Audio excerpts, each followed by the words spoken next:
I used to work in construction back in my early 20s, mostly around Philadelphia. Our crew handled simple expansion jobs, adding rooms, extending floors, or building basements under existing structures. In 2012, we got a project to build a basement under a coroner dentist office. The plan was simple: a small bathroom and 2 storage rooms.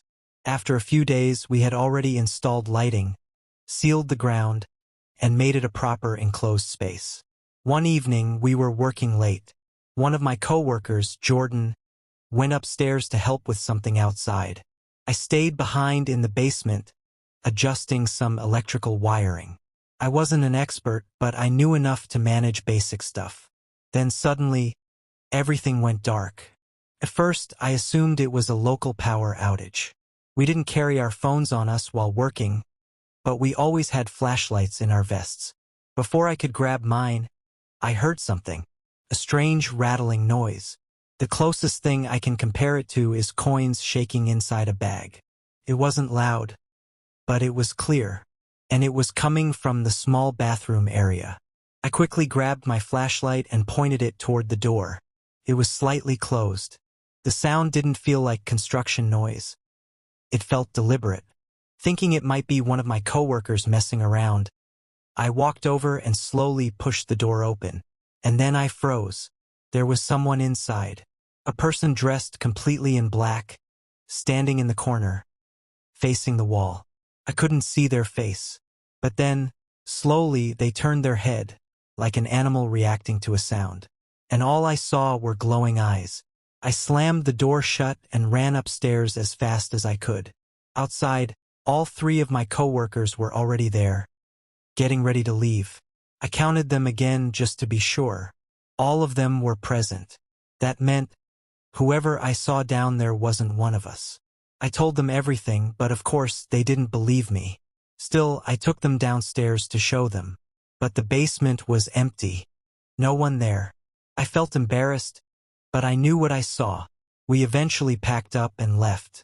I locked the building since I had the key.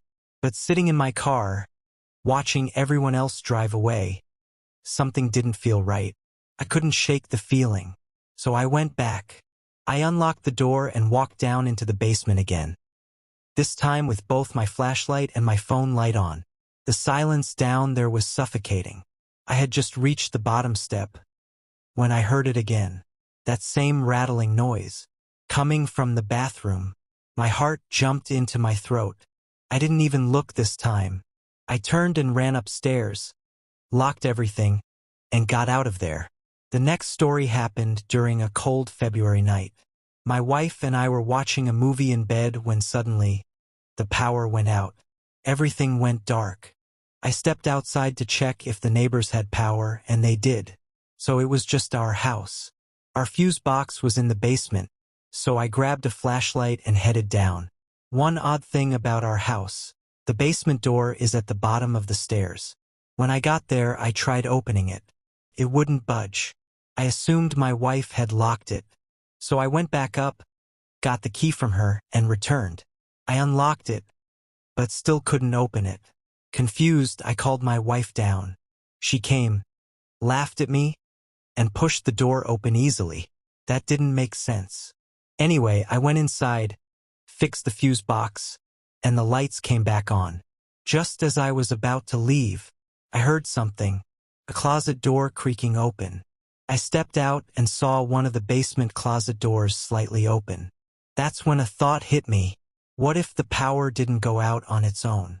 What if someone turned it off? And what if the door was never locked? Then I heard it, a deep breath, from inside the closet. I ran. I don't think I've ever moved that fast in my life. I locked the basement door and called the police. Before they arrived, we heard glass shatter somewhere in the house. When officers checked the basement, they found a broken window. Whoever was down there had escaped. The final incident happened during my janitor job at a college campus. It was a stormy summer night. Heavy rain, strong winds, the kind of weather that makes everything feel off. I was working alone in one of the quieter buildings when suddenly, the power went out. The entire place went pitch black except for dim emergency lights. As I headed toward the stairs, I saw someone, just ahead, peeking from around the corner. I called out, but they disappeared. I followed upstairs, trying to clear the building. As I walked the hallway, I kept hearing footsteps behind me. But every time I turned, nothing. Then I saw it again. A dark figure standing just outside the light. I told them to leave. Instead, they turned and ran. At the entrance, I saw them one last time, watching me from behind a half-open door. I left immediately and called campus security. Later that night, they called me back. They asked me to describe the person, but I couldn't. I never saw a face. Then they told me something that still gives me chills. There was a killer hiding in the area that night, and someone matching that presence had been seen near the campus. Some shadows aren't just shadows. Sometimes they're watching you.